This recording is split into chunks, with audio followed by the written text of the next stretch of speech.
क्या आपने कभी सोचा है कि अगर हमारे पूर्वजों का सारा ज्ञान सुरक्षित रहता तो आज भारत कहाँ होता? अगर हमारी प्राचीन शिक्षा प्रणाली नष्ट नहीं की गई होती तो आज दुनिया में ज्ञान के सबसे बड़े केंद्र के रूप में जानती। मैं आपको एक ऐसी कहानी सुनाने जा रहा हूँ जो आपको गर्व भी महसूस कराएगी और दुख भी। गर्व इसलिए क्योंकि ये कहानी हमारी गौरवशाली नालंदा यूनिवर्सिटी की है और दुख इसलिए क्योंकि इसे बर्बाद कर दिया गया था। लेकिन दोस्तों, ये सिर्फ एक इतिहास की बात नहीं है बल्कि हमारे आज के अस्तित्व से जुड़ी एक महत्वपूर्ण सीख भी है। बहुत समय पहले जब दुनिया में शिक्षा के केंद्र गिने चुने थे तब भारत में नालंदा यूनिवर्सिटी ज्ञान का महासागर थी। वो सिर्फ एक यूनिवर्सिटी नहीं बल्कि एक ऐसी जगह थी जहां पूरी दुनिया से छात्र सीखने आते थे। नालंदा यूनिवर्सिटी में प्रवेश पाना आसान नहीं था।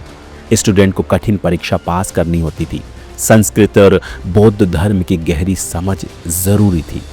यहाँ शिक्षा का स्तर इतना ऊंचा था कि गार्ड्स तक को भी गहरी ज्ञान की समझ थी। इसकी सबसे बड़ी विशेषज्ञता इसकी 3 विशाल लाइब्रेरीज थी, रत्नासागर, रत्नदधि और रत्नरंजक। इनमें 90 लाख से ज्यादा किताबें और ग्रंथ थे। इन किताबों में 108 से अधिक विषयों की शिक्षा दी जाती थी। संस्कृत, पाली और प्राकृत जैसी भाषाओं में ज्ञान दिया जाता था, जिसमें संस्कृत और पाली मुख्य भाषा थी।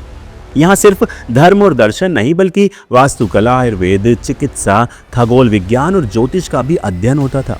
घर के निर्माण में सही दिशा और ऊर्जा संतुलन के लिए यहाँ वास्तुशास्त्र सिखाया जाता था। मेडिकल साइंस में यूनानी चिकित्सा और आयुर्वेद का गहरा ज्ञान दिया जाता था।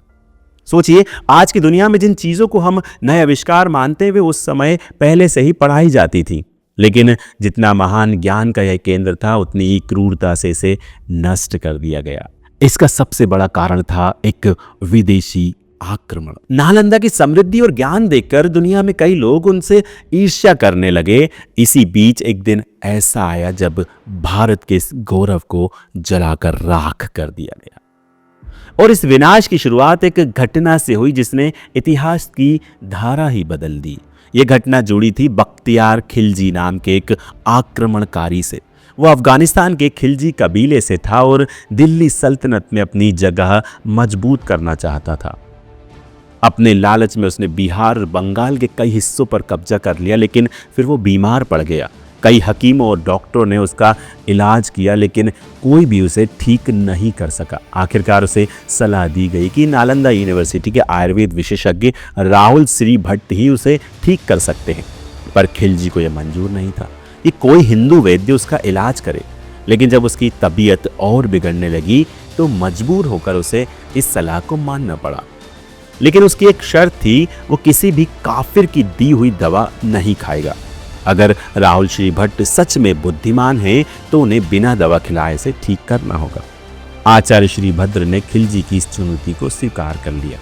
उन्होंने खिलजी को रोज कुरान पढ़ने को कहा और भरोसा दिलाया कि इससे उसकी बीमारी ठीक हो जाएगी। खिलजी ने ऐसा ही किया और कुछ ही दिनों में उसकी तबीयत सुधरने लगी। ये देखकर वो चौंक गया। उसे समझ नहीं आया कि बिना किसी दवा के वो ठीक कैसे हो गया। जब उसने इसका कारण पूछा तो आचार्य श्री भद्र ने बताया कि उन्होंने कुरान के पन्नों पर दवा लगा दी थी, क्योंकि पढ़ते वक्त खिलजी पन्ने पलटने के लिए अपनी उंगलियों को गीला करता था, जिससे दवा उसके शरीर में चली गई और वो ठीक हो गया। इस सच्चाई को सुनकर खिलजी क्रोधित हो गया। उसे एहसास हुआ कि भारतीय शिक्षा प्रणाली कितनी उन्नत थी। उसे यह भी समझ में आ गया कि अगर भारत पर राज करना है तो इसकी सबसे मजबूत नींव को खत्म करना होगा, और वो नींव थी शिक्षा और ज्ञान। यही सोचकर उसने नालंदा को पूरी तरह से मिटाने का फैसला किया। उसने अपनी विशाल सेना के साथ नालंदा यूनिवर्सिटी पर हमला कर दिया। उसने वहां के शिक्षक, विद्यार्थी और विद्वानों को बेरहमी से मार डाला। इसके बाद उसने नालंदा की विशाल लाइब्रेरियों में आग लगा दी। इस आग की भयावहता इतनी ज्यादा थी कि नालंदा 3 महीनों तक लगातार जलती रही। कहा जाता है कि इतनी किताबें जल रही थी कि धुएं को पूरी तरह से खत्म होने में 6 महीने लग गए। ये सिर्फ एक इमारत का नुकसान नहीं था बल्कि भारत के सबसे बड़े ज्ञान भंडार का अंत था। सोचिए, अगर आज हमारे पास वे सारी किताबें होती, वे सारी जानकारियां होती, तो भारत किस ऊंचाई पर होता। आज हम दुनिया में विज्ञान, तकनीक और शिक्षा के क्षेत्र में आगे बढ़ रहे हैं, लेकिन अगर नालंदा बची होती तो शायद भारत आज से कहीं ज़्यादा शक्तिशाली होता। नालंदा की तबाही इतनी भयंकर थी कि 12वीं सदी के बाद 19वीं सदी तक भारतीयों को इस विश्वविद्यालय के बारे में कुछ भी नहीं पता था। हमें नालंदा के बारे में तब पता चला जब चीनी यात्री हेन सांग की लिखी किताब में इसका उल्लेख मिला। ये किताब आज भी ऑक्सफोर्ड यूनिवर्सिटी की लाइब्रेरी में रखी हुई है।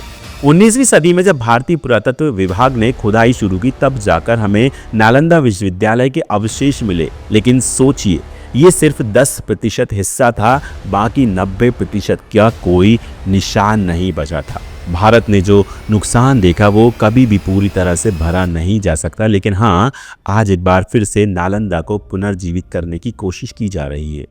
अब सवाल ये उठता है कि अगर नालंदा जैसी महान यूनिवर्सिटी थी तो हमारे शिक्षा सिस्टम में इतनी गिरावट कैसे आई? कैसे हम नौकरी पाने की ट्रेनिंग देने वाले एजुकेशन सिस्टम में बदल गए? और सबसे बड़ा सवाल, क्या हमें फिर से वही स्थान मिल सकता है जो कभी हमारा था? 12वीं सदी के बाद से भारतीय शिक्षा में एक बड़ा बदलाव आया और इसका असर आज तक हमारे समाज पर है। इतिहास के इस मोड़ पर भारतीय शिक्षा को विदेशी ताकतों द्वारा नियंत्रित किया जाने लगा। उन्होंने हमारे स्कूल और कॉलेजों को अपनी ज़रूरतों के हिसाब से ढाला। अंग्रेजों के आने के बाद हमारे शिक्षा सिस्टम को पूरी तरह से बदल दिया गया। 1835 में लॉर्ड मैकाले ने एक ऐसी शिक्षा नीति बनाई जो भारतीयों को अंग्रेजी शिक्षा के प्रति आकर्षित करती थी और साथ ही भारतीय ज्ञान को खत्म करती थी। इस नीति ने भारतीयों के दिमाग में ये बैठा दिया कि सिर्फ अंग्रेजी शिक्षा ही महत्वपूर्ण है और भारतीय शिक्षा की कोई अहमियत नहीं है। इसे न सिर्फ भारतीय समाज की सोच में बदलाव आया, बल्कि ये हमारे मानसिकता को भी बदल दिया गया। हमारी संस्कृति, हमारी धरोहर और हमारे प्राचीन ज्ञान को दरकिनार कर दिया गया। हम किताबों से, शास्त्रों से और हमारे महापुरुषों से बहुत कुछ खो बैठे। यही वो समय था जब भारतीय शिक्षा प्रणाली ने अपना असली स्वरूप खो दिया। लेकिन जैसा कि कहते हैं ना कि अंधेरे के बाद हमेशा रोशनी होती है। आज हम जिस दौर में हैं उसमें भारत एक बार फिर से दुनिया के सामने अपनी पहचान बनाने की कोशिश कर रहा है। 21वीं सदी में भारत की शिक्षा प्रणाली एक नई दिशा में जा रही है। अब हम सिर्फ नौकरी करने के लिए नहीं पढ़ते, बल्कि एक नई सोच और दृष्टिकोण के साथ शिक्षा प्राप्त कर रहे हैं। 2024 में भारत ने नालंदा के खोए हुए गौरव को वापस लाने की कोशिश की। नालंदा विश्वविद्यालय का पुनर्निर्माण एक महत्वाकांक्षी परियोजनाओं के रूप में सामने आ रहा है। अब नालंदा सिर्फ एक ऐतिहासिक स्थल नहीं, बल्कि एक आधुनिक शिक्षा केंद्र के रूप में उभर रहा है। इसे यूनेस्को द्वारा विश्व धरोहर स्थल के रूप में मान्यता मिल चुकी है और इसके पुनर्निर्माण में कई देशों का योगदान है। अब सवाल उठता है कि क्या हम फिर से नालंदा जैसे ज्ञान का केंद्र बना सकते हैं? क्या हम भारत को उस जगह पर फिर से ला सकते हैं जहां वो एक बार था? जवाब है, अगर हम सही दिशा में काम करें और अपने शिक्षा सिस्टम को पूरी तरह से बदलें, तो हमें अपने प्राचीन ज्ञान और आधुनिक शिक्षा का एक सम्मिलित मॉडल बनाना होगा, ताकि हम फिर से दुनिया में सबसे आगे हों। आज भारत की शिक्षा प्रणाली में कई सुधार किए जा रहे हैं। राष्ट्रीय शिक्षा नीति यानी कि NEP 2020 ने भारतीय शिक्षा को एक नया दृष्टिकोण दिया है। इस नीति के तहत शिक्षा को छात्रों के विकास, कौशल और सोचने की क्षमता को बढ़ावा देने के लिए नया स्वरूप दिया जा रहा है। इसके जरिए हम उन पहलुओं पर ध्यान दे रहे हैं जो कभी नालंदा में थे। रचनात्मकता, नवाचार और प्राचीन ज्ञान के साथ आधुनिकता का मिश्रण। लेकिन हमें यह भी समझना होगा कि यह बदलाव सिर्फ नीति से नहीं आएगा। ये बदलाव हमें अपनी सोच से, अपनी शिक्षा की समझ से और अपने संस्कारों से लाना होगा। हमें ये समझना होगा कि शिक्षा केवल एक डिग्री हासिल करने का नाम नहीं है, बल्कि यह हमारे व्यक्तिगत और सामाजिक विकास का साधन है। हमें अपने बच्चों को ये सिखाना होगा कि ज्ञान सिर्फ किताबों में नहीं, बल्कि जीवन के अनुभवों और संस्कारों में भी होता है। अगर हम यही दृष्टिकोण अपनाते हैं तो नालंदा जैसा ज्ञान केंद्र एक बार फिर से भारत की पहचान बन सकता है। और जब ये होगा तो न सिर्फ भारत बल्कि पूरी दुनिया में हम एक नए ज्ञान युग की शुरुआत करेंगे। तो दोस्तों, ये था नालंदा का सफ़र और हमारे शिक्षा सिस्टम का सफ़र। ये यात्रा जारी रहेगी और हम सभी को मिलकर इस सफ़र को नई ऊंचाइयों तक ले जाना है। अगर आप इस वीडियो से प्रेरित हुए हैं तो इसे अपने दोस्तों के साथ शेयर करें और हमें ये बताएं कि आपको किस बात ने सबसे ज़्यादा प्रभावित किया। अगले वीडियो में फिर से मिलेंगे जहां हम और अधिक जानकारी साझा करेंगे। दोस्तों, चैनल को सब्सक्राइब नहीं किया है तो ज़रूर सब्सक्राइब करें, घंटी दबाएं, वीडियो को शेयर करें और लाइक करें। मिलते हैं अगले वीडियो में। जय हिंद, जय भारत।